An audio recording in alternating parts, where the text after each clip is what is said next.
রাজধানীর মৎস্যমণি এলাকার এক আইনজীবীর বাড়িতে প্রকাশ্য দিবালোকে দুঃসাহসিক চুরির ঘটনায় 7 ঘন্টার মধ্যেই 3 কুখ্যাত চোরকে জালে তুলতে সক্ষম হলো পূর্ব থানার পুলিশ। তাদের কাছ থেকে উদ্ধার হয় চুরি হয়ে যাওয়া 1,36,725 টাকা। সিসি ক্যামেরার সূত্র ধরেই পুলিশের এই সাফল্য বলে জানান পূর্ব থানার ওসি সঞ্জিত সেন। মঙ্গলবার প্রকাশ্য দিবালোকে দুঃসাহসিক চুরির ঘটনা ঘটে রাজধানীর মৎস্যমণি এলাকার এক বাড়িতে। এলাকার বিপ্লব ভট্টাচার্য নামে এক আইনজীবী বাড়িতে এই চুরি কাণ্ড ঘটে। শ্রী ভট্টাচার্যের বাড়িতে মঙ্গলবার কেউ ছিলেন না। তিনিও প্রতিদিনের মতো সকাল 10টায় বাড়িঘর বন্ধ করে গেটে তালা ঝুলিয়ে কোর্টে চলে যান।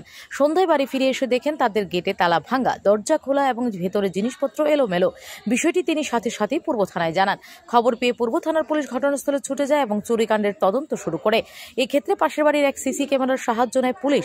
সিসি ক্যামেরাতে দেখা গেছে রাহুল নামে একটি ছেলে আইনজীবীর বাড়ির সামনে সাইকেল নিয়ে একাধিকবার ঘোরাঘুরি করছিল। আরও একটি ছেলে আইনজীবীর বাড়ির গেটের তালা ভেঙে ভেতরে ঢোকে। পুলিশ নিজস্ব সোর্স লাগিয়ে তাদের পরিচয় জানতে পারে। রাহুলের বাড়ির ঠিকানাও আদায় করে পুলিশ। তার বাড়ি ইন্দ্রনগর শ্মশান সংলগ্ন এলাকায়।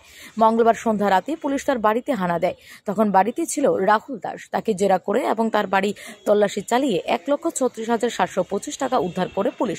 পরে তার কথার ভিত্তিতে আরও দুজনকে গ্রেফতার করে পুলিশ। বুধবার পূর্ব থানার ওসি সঞ্জিত সেন এই ঘটনা জানান। ধৃতরা হল রাহুল দাস, বিনয় সাহা ও অমিত রায়। বিনয়ের বাড়ি করবুক, অমিতের বাড়ি শ্রীনগর। এরা ইন্দ্রনগর এলাকাতেই ভাড়া থাকে।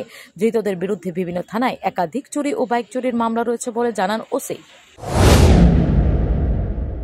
সবাইকে ধন্যবাদ এখানে আসার জন্য। অ্যাকচুয়ালি গতকালকে আমাদের মৎস্যমণিতে একজন অ্যাডভোকেটের বাড়ি আছে, বিপ্লব ভট্টাচার্য। উনি সন্ধ্যার সময় একটা ফোন করে যে ওনার ঘরে চুরি হয়েছে। তখন সাথে সাথে আমাদের থানার অফিসার এবং স্টাফ ওনার বাড়িতে যায়। মৎস্যমণিতে ওনারা দু ভাই থাকেন, একজন গভর্নমেন্ট এমপ্লয়ি পিন্টু ভট্টাচার্য, আর একজন উনি অ্যাডভোকেট। তারা সকালবেলা দুজনই বাড়ি থেকে বেরিয়ে গেছেন অফিস টাইমে। বিকালবেলা যখন অফিস ছেড়ে বাড়িতে এসেছেন তখন তাদের দরজা খোলা এবং ঘরের ভিতরে আলমিরা ভাঙা অবস্থায় দেখতে পায়।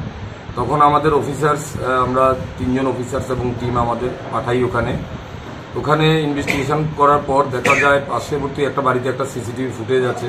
আপনাদের মধ্যে অনেকে ওখানে গেছেন। তো আমরা ফুটেজ দেখে একটা ছেলেকে, এখানে যে